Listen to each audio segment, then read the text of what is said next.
everyone, this is Yohan and welcome back to a new episode. Today I'm going to show you how to make this adorable belted bucket bag. This is a lovely bag that is perfect for summer. The soft look of this bag will definitely complement lighter summerish clothing. It comes with this cute belt accent that can be used as a drawstring to secure the bag or as a handle.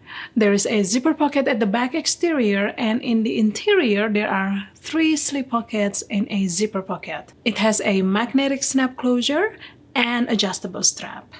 The finished measurements are about 14.5 inches wide at the top opening when it lays flat, 13.5 inches tall, and 5.25 inch deep. For the main fabric, I use this beautiful faux leather fabric. You can also use cork or canvas fabric. If you choose to use canvas fabric, I recommend to add soft interfacing such as fusible fleece, or you can also use batting, depending on the thickness of your canvas. When you choose the faux leather fabric for this project, make sure that it is on the softer side.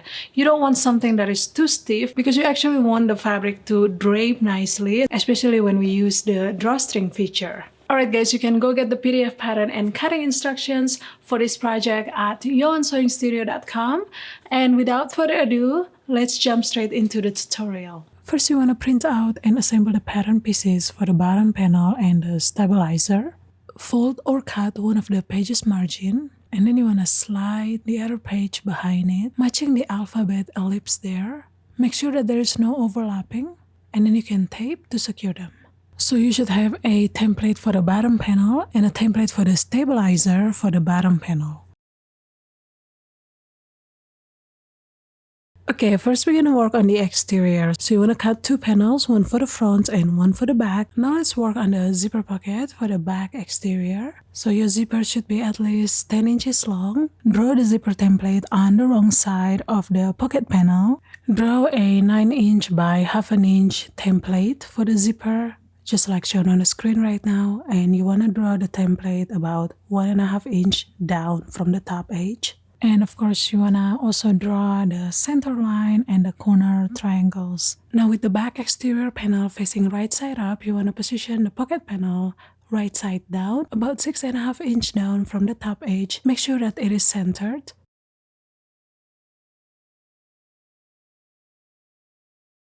Now we're going to pin the pocket. So if you use faux leather fabric, you want to pin only within the template area because it's going to get cut off anyway. So you don't have to worry of leaving any hole. And you can also secure the bottom part with some sewing clips. Once you've done that, stitch all around the outline of the template. Once you've done that, cut the center line and the corner triangles as well. Start from the center, and as you get to the corner, be careful not to cut through the stitches. Alright, now let's flip this to the wrong side and make sure to neaten all the corners. If you're having a hard time to keep the pocket in place, especially if you use faux leather fabric, what you can do is you can apply a little bit of basting tape near the template, just like shown on the screen right now. Apply one at the lower area, about 1/2 inch away from the template. Now pull the pocket fabric until you can slightly see the faux leather fabric sticking up, just like that. And then stick the fabric onto the basting tape. Now repeat to the upper part. Apply basting tape along the edges of the zipper tape. Now place the template over the zipper and take your time to adjust the position. Make sure that it is centered. And once you're happy with it, go ahead and stitch all around the edges of the template.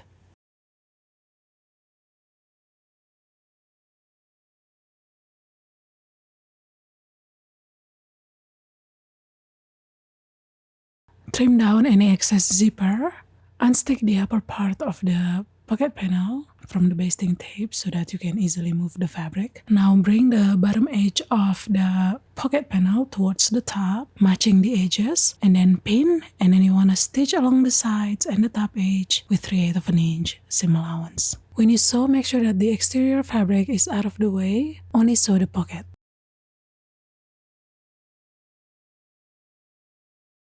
Next, we're gonna sew and install the belt loops. So you wanna cut 8 pieces of rectangles. Go to your ironing board, fold one of the short side towards the wrong side, about 1/4 inch. Use a seam gauge just to make sure that you're pretty accurate. And then press and repeat the same to the opposite side.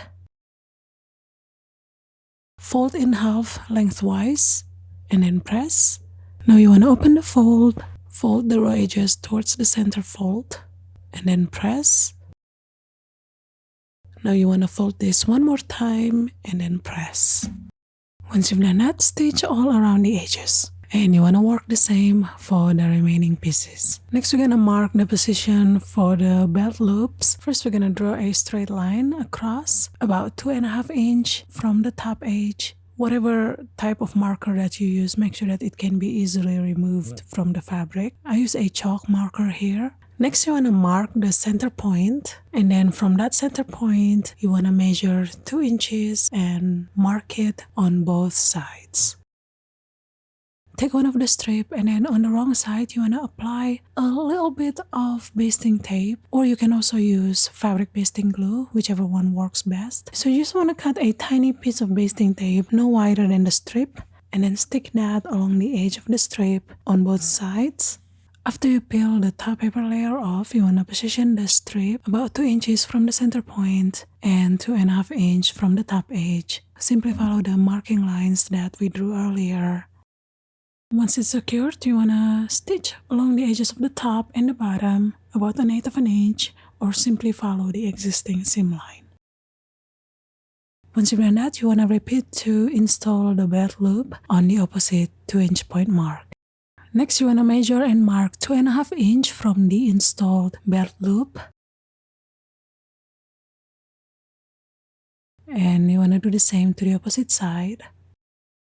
And then install another 2 belt loops 2.5 inch away from the previous ones, following the marking lines. So you want to install the remaining belt loops exactly the same way to the back exterior panel.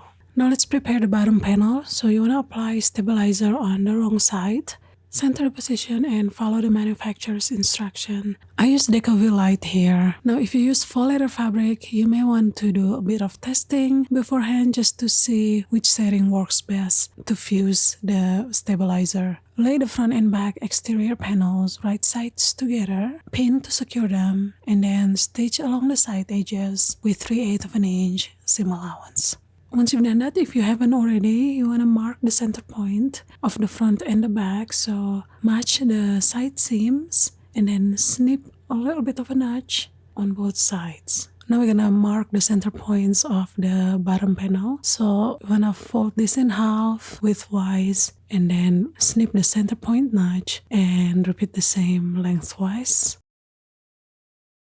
With the main body exterior facing wrong side out, you wanna place the bottom panel right side down. First, you wanna match all the 4 center points. Match the center points of the short side with the side seams and then pin. So you wanna make sure that the right sides are touching each other. Match the center points of the long sides with the front and back center point of the main body panel. Continue pinning all around. And as usual, I recommend to hand base the corner area. So you want to start by snipping the edges of the main body panel about 1/8 inch max. This will help the fabric to lay flat. Now grab a hand sewing needle and a thread, and then you want to just do running stitches all along the edges of the corner. You might find that the bottom base is a slight larger, so if your fabric cannot go all the way to the corner perfectly, that's totally fine. Just make sure that everything is nice and secured, which will make your life much easier when stitching through the corners. Once everything is secured, you want to stitch all around with 3/8 inch seam allowance. So with the main body panel facing up, and as you get to the corner, you want to reduce the seam allowances down to about 1/4 inch. As you can see, hand basting the corners make it much easier to go around it. When you're done, you can now turn the exterior panel right side out. And once you're happy with the result, you can set this aside and we're gonna prepare the belt. So you wanna cut a strip of fabric and you wanna fold and press in 1/4 lengthwise. Thread the belt along the belt loops. I like to start from the center front and end at the center back, just like that. Open the fold of both ends and then match the raw edges. And you want to make sure that the belt strip is not twisted at this point. And you can pin to secure it for now with the right sides facing and then stitch with 3/8 of an inch seam allowance. Now you can finger press the seams open and refold it again, just like that. And then stitch along the edges of the strap starting from the open edge. As you saw, you want to gently pull and move the strap all around until you get to the opposite side.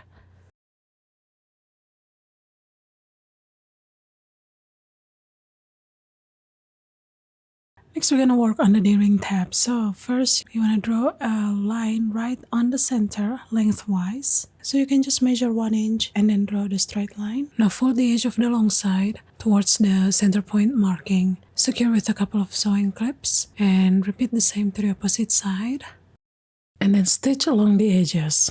Once you've done that, you want to stitch another line about 1/8 of an inch away from the previous stitching line. Now you can attach the D-ring. Position one D-ring tab on the right side about 1/2 inch away from the side seams on the front exterior side, and then attach the other one about 1/2 inch from the side seam on the back exterior side. This way the side seams area will not be too bulky. Stitch along the edges with 1/4 inch seam allowance to secure the D-ring tabs.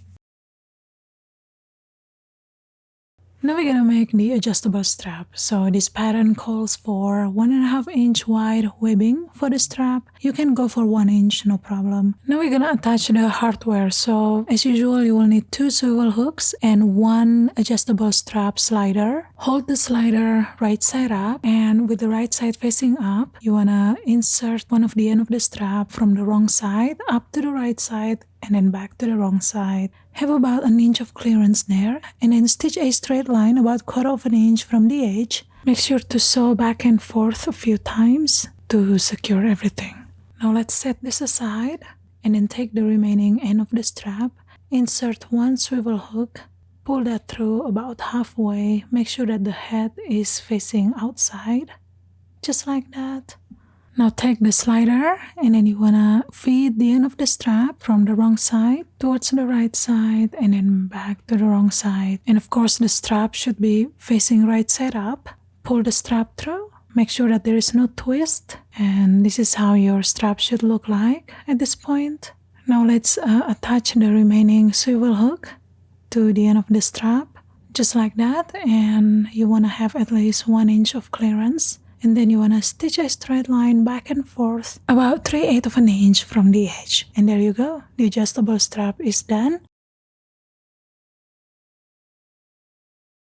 Next, we're going to work on the bag interior. So let's prepare the upper and the lower panel. Sew the upper and the lower panel with the right sides facing with 3/8 of an inch seam allowance. Press the seams towards the upper panel and then top stitch. And you want to repeat the same to the remaining panels. Measure and mark 1.5 inch from the top center point of the interior panel and then put a little mark there. On the wrong side, you want to fuse a small stabilizer just around the marked area. Install the magnetic snap on that 1.5 inch point mark according to the manufacturer's instructions. So the panel with the male magnetic snap will be the front panel, and the panel with the female magnetic snap will be the back panel. Next, we're going to work on the slip pocket. So you want to lay the pocket panels right sides together and then stitch along the top edge with 3/8 of an inch seam allowance. Press the seams open and then fold wrong sides together. Press it again along the top edge and then top stitch. Position the pocket panel on the right side of the front interior panel, the one with the male magnetic snap. Pin the pocket in place, and then we're going to divide this pocket into 3. Measure 5.5 inch from the side edge and then draw a straight line with disappearing fabric marker, and you want to repeat the same to the opposite side. Stitch along the sides and the bottom edges of the pocket with about 1/4 inch seam allowance, and then stitch along the marking lines to divide the pocket into 3 slots. Work the interior zipper pocket the same way as the back exterior pocket. The only difference is when you position the pocket panel for the interior, you want to position that about 5 inches from the top edge. So go ahead and sew the zipper pocket pretty much the same way as the back exterior.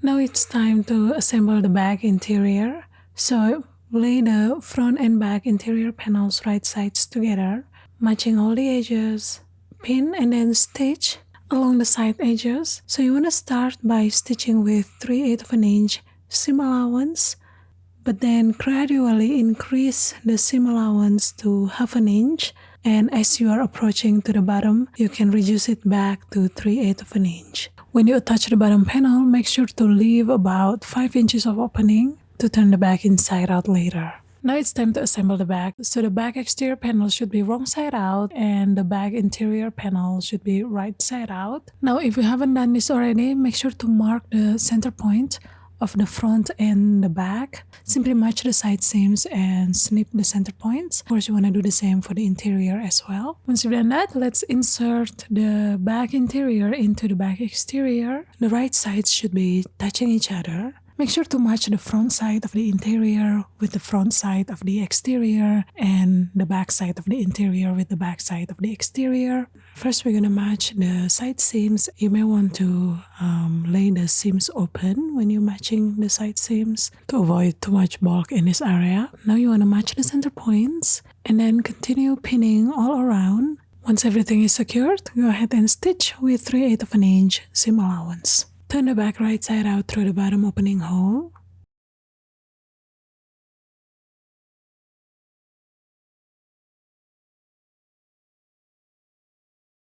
Finger press along the top edge and then top stitch. Okay, we're gonna finish this back by taking care of the opening hole. So what you wanna do, you wanna fold the raw edges towards the wrong side, about 3/8 of an inch, and then stitch along the edges there to close the opening. Now you can place the lining back inside, and the bag is pretty much done at this point. You can now attach the strap. When you close the bag, you want to pull the belt from the center and then make a knot.